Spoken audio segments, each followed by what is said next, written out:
Have you guys ever wondered how the heck do electronics work?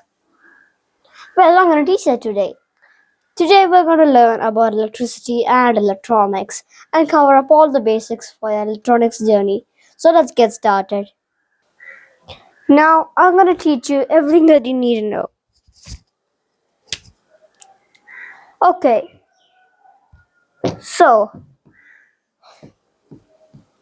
this is an electron, and I'm going to make this electron into a battery.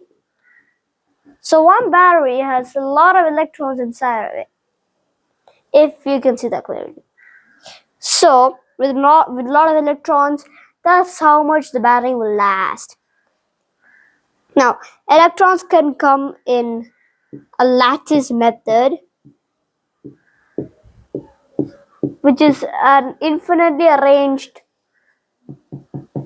shapes. It's like infinitely arranged, and inside those, in the corners, is electrons. So I don't know if you're seeing the camera. Wait, let me just fix that. Okay, so I fixed it a bit. Sorry for the wait. So a lattice is basically an infinitely arranged piece of squares, and inside the corners inside those squares is electrons or any other molecules that can be anything.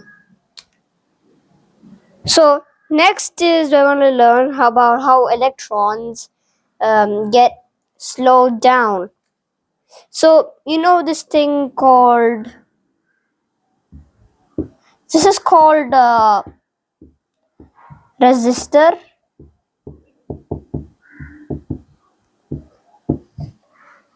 and what a resistor does is that it slows down current. So imagine there's like a big highway of cars, and then all those cars are going really fast, and these cars are electrons.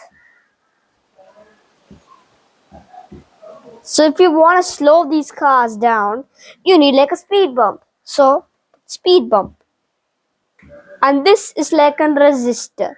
So once the cars get slowed down, they go much more evenly through the other end, and this is what protects your circuits from LEDs from blowing up. Next, what we're gonna learn is batteries. One little battery. Oh, you can't see that. Okay.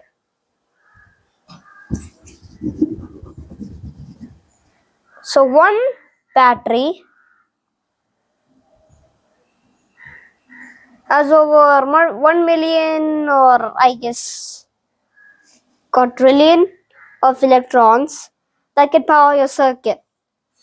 Most batteries are like 9 volt, some are 12 volt, some can go up to 19 volts, maybe 100 volts, I guess.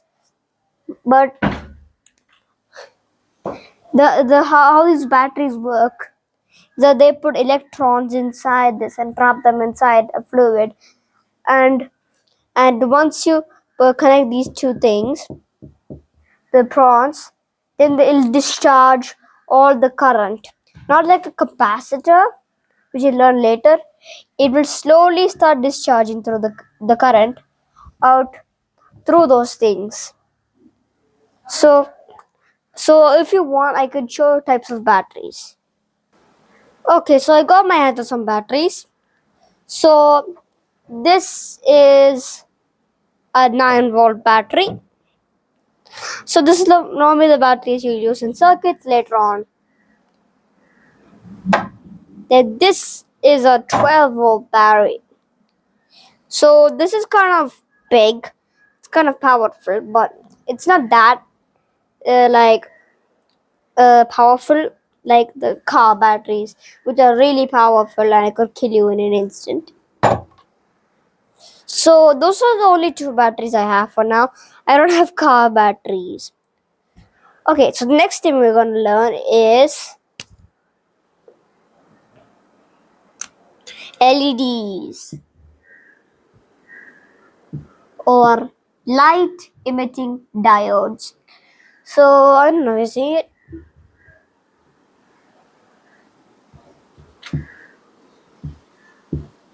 So these things, they can emit light by passing current through a small tiny filament through it.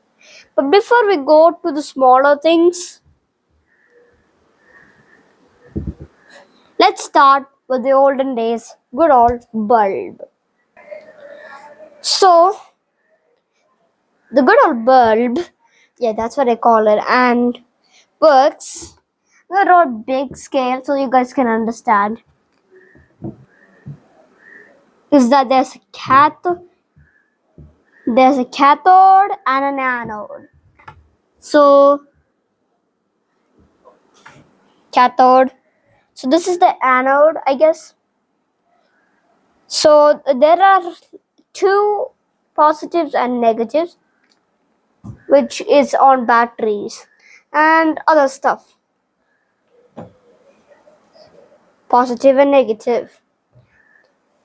Positive is the current power, and negative is ground, which means there's no power, but it's grounding the thing. And inside of this giant bulb is a little coil. Now you guys might have seen this coil.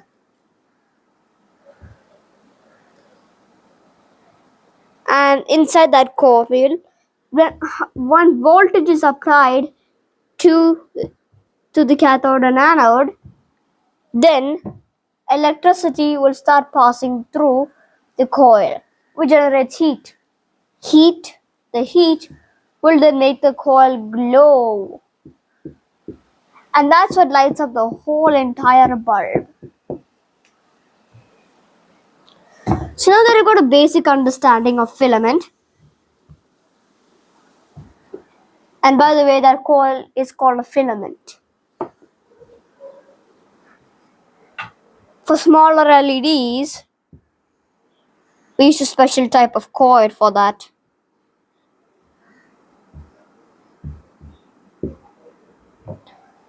That special type of coil is something made of platinum or something, and that's what helps it to create a colorful light. So green, green or red or any type of color you want.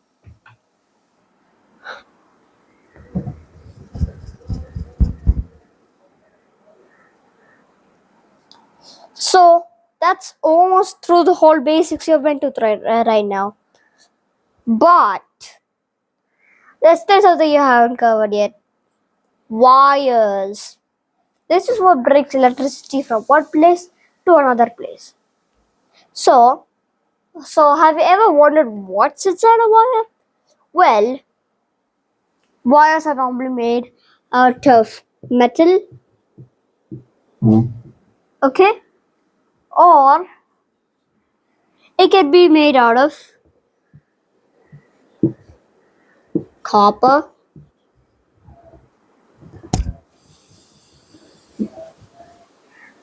or even any kind of conductive thing that you can think of except water. So metal and copper are conductive themselves. So that's why wires are made of them.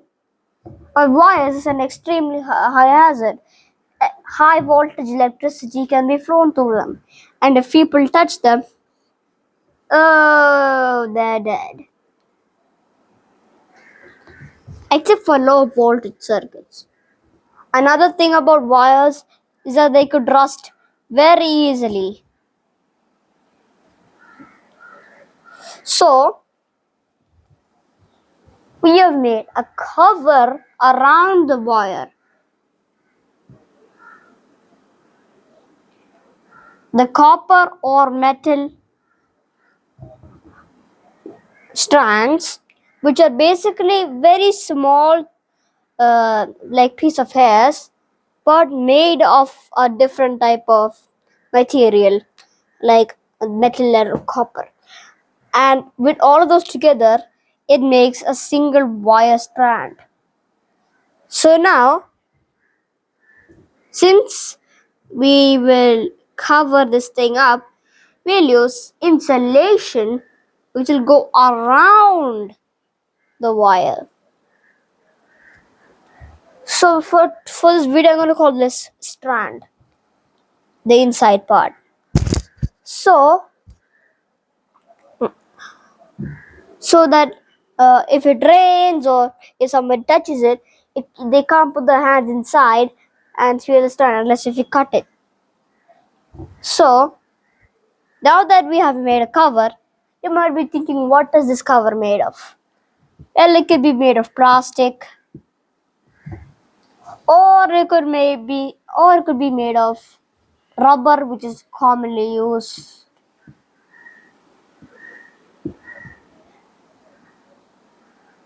or it could even be made of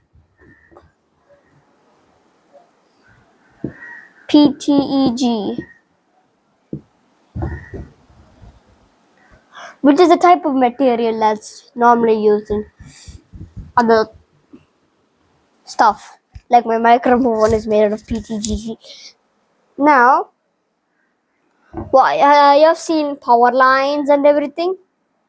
Though some of them have covered wires, some of them don't have. So why do they put uncovered wires on power lines and make it go all the way up? Well, you see, power lines have a lot of electricity flowing through them, and if you put insulation in them, they'll just stop working.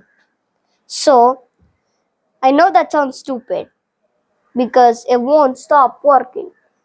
But the reason why they do that is because power lines have to be exposed so that they could do daily checkups on it. And also make sure that they don't rust. Because if they rust, you could go to a whole world blackout. That's why they only cover lines that have a property that's important but not that much.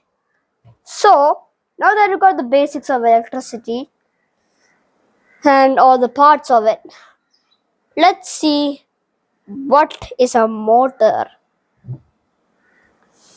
Okay, so you guys must have wondered, how do electric cars even work? They claim that they have motors, and they're right. But how does a motor work? Well, that's simple.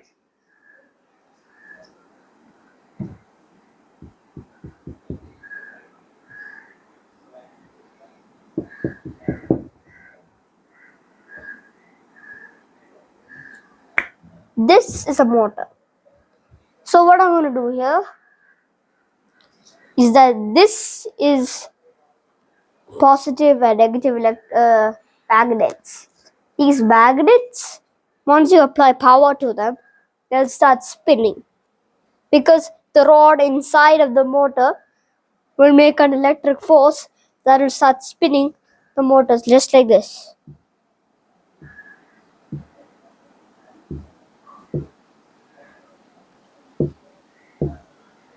This is the electric current force that's going through the magnets that makes the motor spin. The rod inside it spins while two brush pads guide it to go to the right speed. That's why when you put too much current into it, these brushes will just pop off. Now, the inside part of the motor that spins is called the rotor, and the rotor has little coils.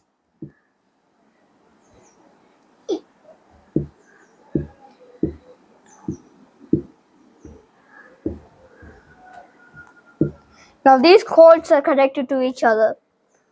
So when this rotor is placed inside the magnetic core, it starts spinning because of magnetic fields. And that's how a motor works. Now bigger motors have bigger torque. So how do they work? Well, it's the same thing, but with the more rounds this coil has, the more electricity it will pick up, making more speed. And the more powerful the magnet is, and the more power that goes into the magnet also affects that. So that's how motors work. So we have come to the end of this video. I hope you enjoyed it, and goodbye.